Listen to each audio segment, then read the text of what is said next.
Well, good evening everybody and welcome to the second show blog. It's Monday the 8th of April. Today has been an interesting day for a number of reasons. Project proposal is in, done, completed, yay. And also in the UK a lot of the coverage today has been given to the death of Margaret Thatcher. But this is not a political blog. I will simply say that a great lady, divisive, loved or loathed, you can't deny her impact, will be missed. As a Guardian journalist earlier today said, for the best part of 20 years you've defined yourself politically as whether you were for or opposed Thatcher, so now that she's no longer with us, what does that look like? But anyway, that's not what we're here to talk about. We're here to talk about Bioshock Infinite and Tombraider. I have now completed Tombraider and I am very close to completing Bioshock Infinite. I haven't seen the big twist ending yet that everyone's talking about, but I've played pretty much, I would say about 90% of the game now, so I think I'm in the position to give you my thoughts as to what I think about it, and also to have a shave, which I need to do. Now, turning to Tombraider first of all, obviously you all know, and if you've seen my previous video, I have talked a little bit about Tombraider, but not a huge amount about it. My thoughts on Tombraider were that it was a game that was trying to be a couple of things at once and not particularly seeding all of them. So, for example, felt in terms of big budget, you know, beautiful set pieces, etc., felt like it kind of wanted to be Uncharted. A little bit like, I think, you know, the makers of Battlefield 3, DICE, when they were making Battlefield 3, somebody gave them Call of Duty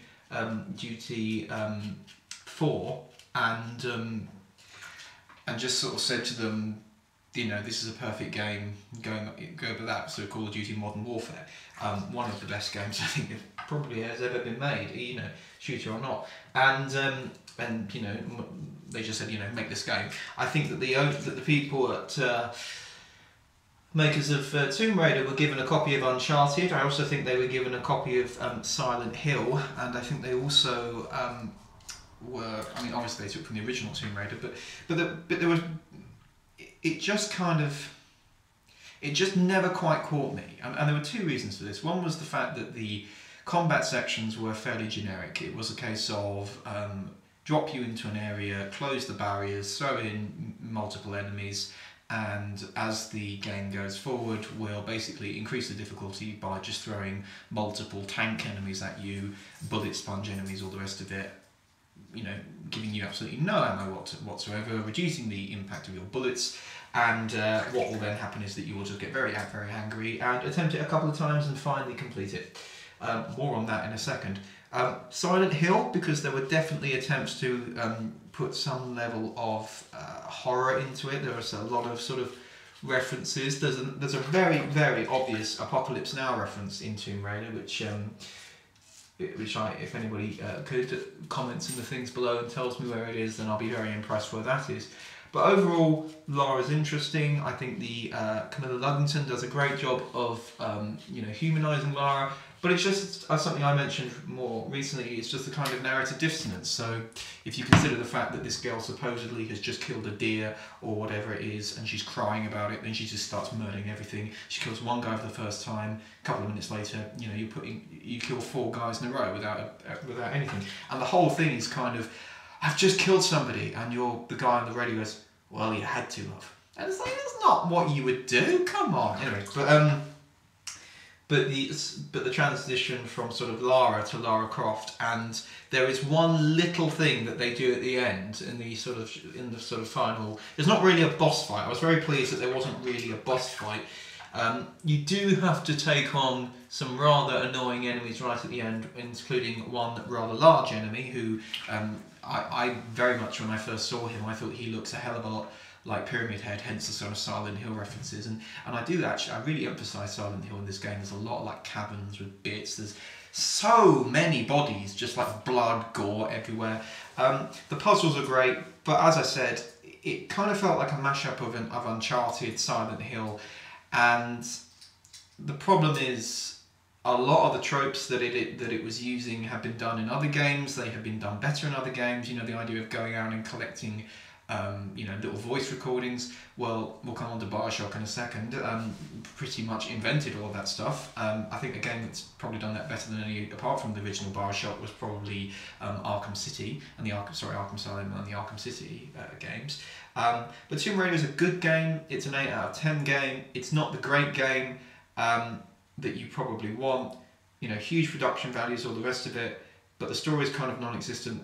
Lara's a bit annoying, and as I think I've said before, the attempts early on to get you to empathise with her, which basically involves sort of throwing her off various things and having her get stabbed, trapped in a bear trap, you know, all this kind of stuff, is not actually that helpful, and it's not actually that interesting or enjoyable. It's just damn annoying after a while. So, I mean, personally, you know, it's definitely worth your money, it's definitely worth the rent, but I'm going to give Tombraider, I'm saying an 8 out of 10, partly because, like I said, I just got very, very cross with what seemed quite lazy level design of, here's an area, you're going to go into it, the door's going to close, you're going to kill everything, you're going to move on. And actually, the other game, sorry, which I was going to say, the other game which kind of reminded me of a little bit, is actually God of War 3, because there is a lot, or Castlevania, or a game like that, because there's a lot of that kind of move into an area, the walls go down, you kill everything, the walls go up and you move on. And it's an interesting idea, it makes perfect sense in a beat 'em up, where your enemies are coming at you to hit you and stuff like that, but in a shooter, where people can just literally stand off and do this, it kind of doesn't work, and that brings me on to Bioshock Infinite. Now, I know that this game's been getting rave reviews, and I know that when a game gets rave reviews, people can just be contrarian just purely for the sake of it. I know a lot of people say, you know, a great way to hit horror is to, you know, if everyone's giving a game a 10 out of 10, you give it a 5, and it just means that you drive traffic to a site. Well, this is not a site, this is a YouTube channel, I'm not trying to do that, but I am going to tell you why I don't think that this game is quite the game that people are making it out to be. Story-wise, it's very interesting. It is certainly a brave game. I think very few games I've ever seen have actually deliberately taken on the ideas of racism, the ideas of, you know, white supremacy and all the rest of it, and presenting characters who aren't just slightly, maybe a bit racist, but are overtly racist, and also have all of the kind of art design and everything else that you would have seen in the 1920s, in the, you know, etc. When you, if you go back and you watch videos, for example, in the continental United States of kids being, Native Americans being taken and put in schools and forbidden to use their actual names. It's exactly what the British did, what we did to the Africans as well. You know, we tried to Christianize them, we tried to civilize them, we took them out of their their homes, and we forbid them to use their language, we forbid them to call themselves by their own names. And everywhere around the world it's been done. You can also see the same thing with the Aborigines in Australia. Basic plot is, basic plot is you are Booker DeWitt, you are a gentleman from New York, and you have been hired to go and get this young lady, Elizabeth Comstock, from this place called Columbia. Columbia was, you've got this guy called the Prophet, it's supposed to be a sort of a new Eden, etc., this perfect society. Of course it's not perfect at all, it's a complete hellhole, based on slave labour, oppression, all the kind of terrible tropes. And in Colombia, the things, rather than, worshipping Christ or worshipping God, everyone has taken to worshipping this prophet, Comstock, who has, who via his, what you find out later on, I won't spoil it, but let's just say he helps create this flying city, you start seeing, as you get in it, you're sort of bathed in religious iconography and all this sort of stuff. You get the prophet and the mother of the thing, and the lamb. And the lamb turns out to be Elizabeth, and this is the girl you have to save. And she has these very weird powers, that she has the ability to create tears, so she can open holes in reality and pull things through, and the tears become something later on. One thing I will say about the story is I can't remember many games. If you just sort of summed up themes of the game, which are to say, it's a cyberpunk, turn of the century or steampunk flying city in which you explore the themes of racism, destiny, multiple timelines, quantum mechanics, white supremacy. There's not many games that are going to be brave enough to take all that kind of stuff on. And if you want to say, like I said, it is a brave game. Art design wise, it's beautiful. I can't remember seeing anything on PS3 looking this good. I'm playing on PS3. It's absolutely gorgeous. There's lots of great stuff to find. You can find these vox pops, which are basically, you know, like recordings, and they give you a bit more insight into the story and that kind of thing. But for me, the thing where the game kind of falls down massively is on the combat. This is a first-person shooter, and you effectively you get right hand as a weapon, left hand you get a vigor, and you get lots of different vigors. These are basically like the plasmids kind of things you have in Bioshock. And you've got you can electrocute people, you can possess people to make them fight for you, or you can possess machines, you can use a bucking bronco which throws things up in the air. Truth be told, you'll probably only ever use one or two of them, because a lot of them uses a lot of energy, or you basically have to eat these salts things. Why that can't regenerate, I never quite figured out. You also obviously have health, and very early on you also get a shield, and through the thing you'll sort of get more. You'll be able to decide where you want to get it. You also get gear, which, to be perfectly blunt, the only really important piece of gear you need is the piece of gear that makes your shield charge up quicker. You can get that, but it's random chance. It's not like go here. It's not something in Skyrim where you have to go here to get a certain thing. There are side objectives, but they're not really into it. I imagine that if you complete all the side objectives, you probably can update everything, including your salts capacity and etc. But the problem with the combat is it's just not very good. You have situations where very early on in the game you will be shooting with the right hand, throwing stuff with the other. You can then twat people with this sort of whatever you want to call it. I don't even know. It's like a hook, skyhook. And one of the things the game clearly does want you to do is to take combat into the 3 dimensions rather than just the basic 2 of running around in a map. That takes a bit of getting used to. When you do get used to it, it's great. That's quite interesting, and the idea that you can use proper melee attacks. So you jump on, you run down, you sort of fly off, you hit people, you shoot, you jump back on. And in areas where you can do that, that's great, that works really well. But the problem is, there's a very interesting piece on Kotaku, which I will link to, and they have some comments in there from Jonathan Blow. And one of the things he makes the point is about the fact that the combat, because there are shields, in order to test you, the developer's got to keep your shield almost down to the level, really low. And so, how do they do that? Well, it's very easy. You just spam people with enemies. And there were a couple of boss fights in this game, specifically one in a how much did I say? Okay, one involving a graveyard and one involving a bank. I don't think that's particularly spoiler. Okay, well, it's spoilers. There's a boss fight in a graveyard. There's a boss fight in a bank. I don't think that's overly spoilery, to be fair.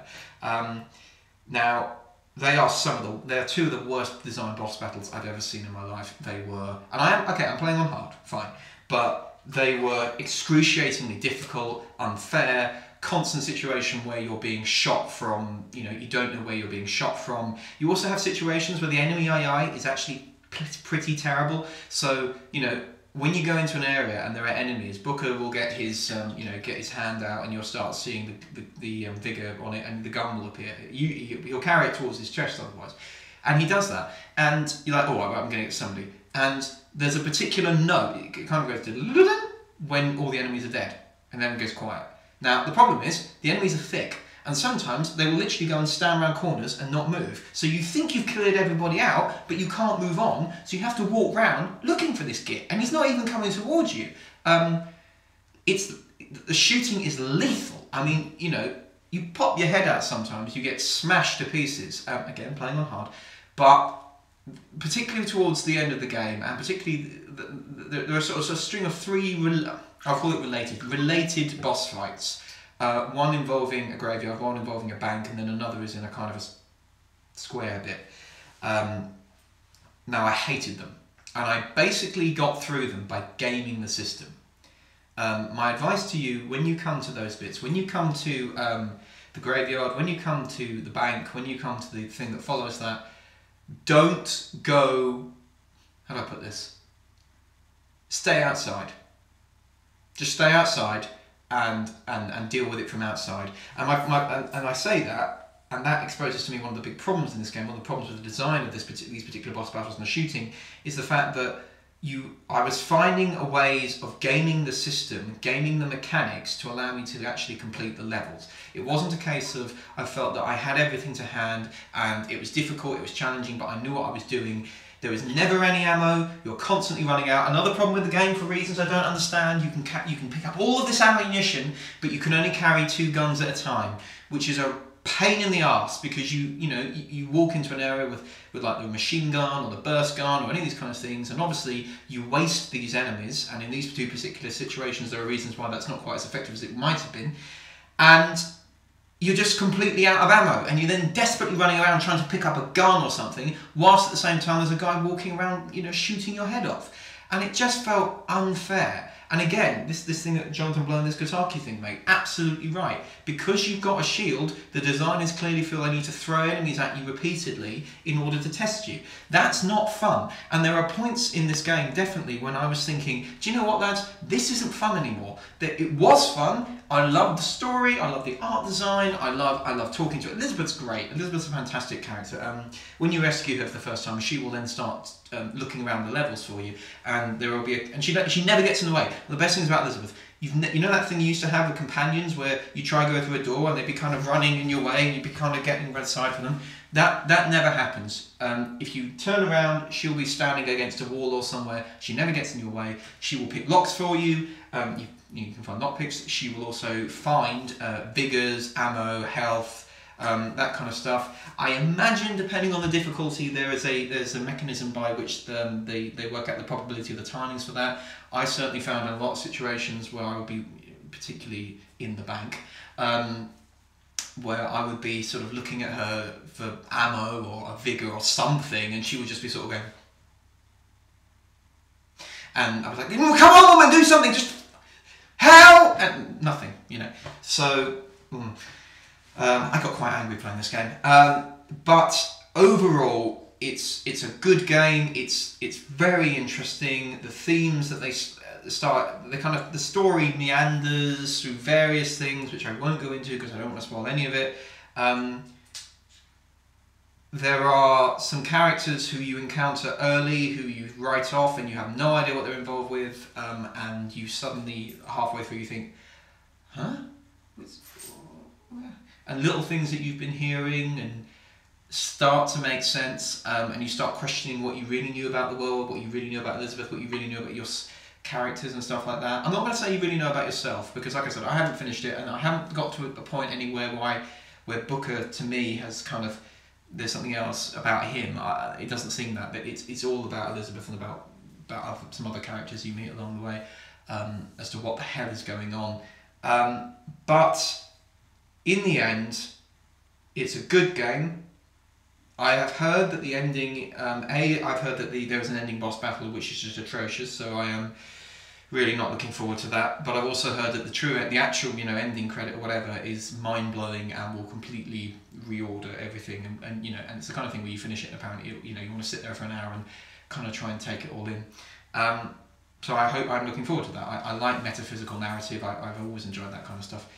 But with Bioshock, be aware, if you're going in looking for the world's greatest shooting experience, you're not going to find it.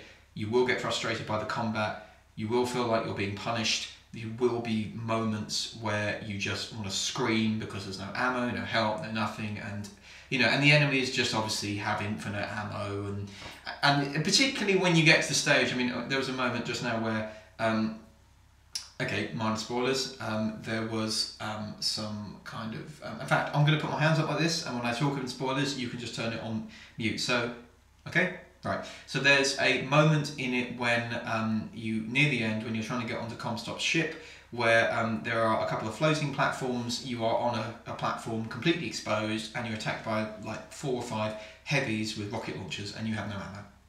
And I just thought that was ridiculous and wanted to scream. Okay, and we're back. Now, that example was an example of what there are problems with the game. Definitely buy it because it is very interesting. If you just want the story, play it on easy. Just play it on easy and just rush through it, and just do all the rest of it. I was looking for a challenge on hard. I am being challenged, perhaps mentally. Perhaps I was mentally challenged. And all of that taken together makes me think that this is a I would rate this an 8 out of 10 as well. I will be, depending on the story, it might go to above that, but at the moment I don't think I can give it more than that, and the reason is because the combat is not as solid or as good as you would like. Very important early on, learn how to duck. Okay, you can crouch. It doesn't tell you this. You can crouch. It's circle button, run, and that's something else as well. Another critique, because there are so many different controls. You've got like select a vigor, select a different weapon, fire the weapon, do this, aim, blah blah blah. There's a lot of stuff where you kind of think, guys, actually that's not particularly helpful. I wish they'd have used the D-pad for weapon selection, because what that would have meant is that you could then use something like L2 for run, because now run is like hold down L3, and particularly when you're running away from what are called the handymen, which are basically the big daddies of this. You see one very early on. It's a kind of a way, it's sort of portrayed as this kind of miracle. Oh look, you know, he was dying and now he lives forever. If you've ever got into Warhammer 40,000, it's like the dreadnoughts. So, you know, the kind of, space marine encased inside a giant metal shell. They're those. But the problem is they are so much faster than you. And there are a couple of occasions, particularly when I sniped one from across a map and he jumped to where I was and, and then just starts attacking me like some kind of mechanical gorilla. And I can't get away. And they also have this wonderful thing that they will electrocute skylines so you can't get away from them. They are scum. But I think I'm at the point where I've killed all of them, but we'll see. So overall, good game. Very, very interesting story, very interesting characters with Elizabeth, great narrative, shooting is not very good, boss battles are horrendous, so I think 8 out of 10 is good. I think 8 out of 10, and I would compare this favourably to Deus Ex. The only thing I would say is in Bioshock there isn't very much, there's no choice. You get a bit early on where you get asked to give Elizabeth a badge, and you can pick one of the two, and to be fair, it makes, from what the reviews I've read and all that stuff, it makes sod all difference. It's just a purely cosmetic choice. So yeah, those are my kind of thoughts on Bioshock Infinite. When I do my next show blog in a couple of days, I'll hopefully have finished it, and I'll then give my thoughts on the thing. I might do a spoiler cast, as it were. Actually, Giant Bomb have done a great spoiler cast, which I haven't watched yet, but it's Giant Bomb, so I'm sure it's fantastic. Go and catch that. It's about 2 hours long, where they discuss all the things in the ending and that sort of thing. So thanks for watching, guys. If you've enjoyed, like below, and check out that stuff I mentioned, and we'll see you all soon.